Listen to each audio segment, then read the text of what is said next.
सर्वात आधी तुम्ही हा व्हिडिओ बघा। आई आई मी खेळायला जाऊ?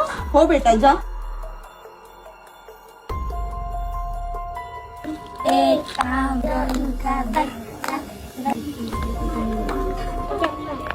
यज्ञ मी थकली, मी पाणी पिऊन येते। यज्ञ हे चॉकलेट घे, माझ्याकडे खूप सारे चॉकलेट आहे, तू माझ्यासोबत चल।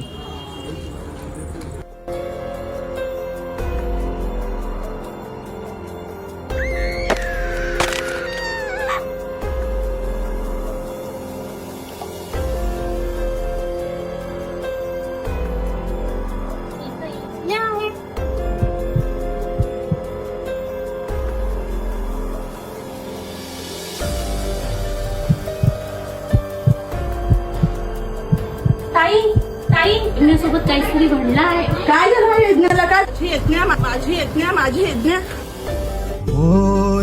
पण आपल्या मुलींना गुड टच बॅड टच कसे करतात हे तर आपण त्यांना शिकवूच, पण त्याचबरोबर आपण आपल्या मुलांनाही शिकवणे गरजेचे आहे की प्रत्येक स्त्रीचा आदर करणे किती महत्वाचे आहे। शासनाने लाडकी बहीण योजना नाही राबवली तरी चालेल, पण मुलींची सुरक्षा ही सर्वात मोठी योजना पाहिजे। आम्ही जर जन्माला नाही आलो तर मुलींशिवाय परिवार तयार कसा होणार?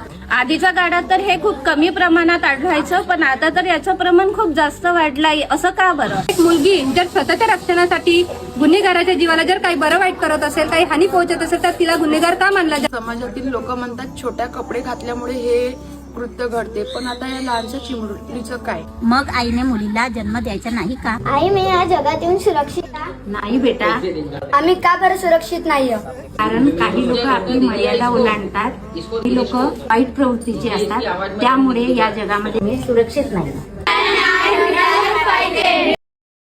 तर भावांनो, काय म्हणता, तुम्हाला आवडला का आजचा मग आमचा व्हिडिओ? जर तुम्हाला आवडला असेल तर याला लाईक, कमेंट, सबस्क्राईब करायला विसरू नका।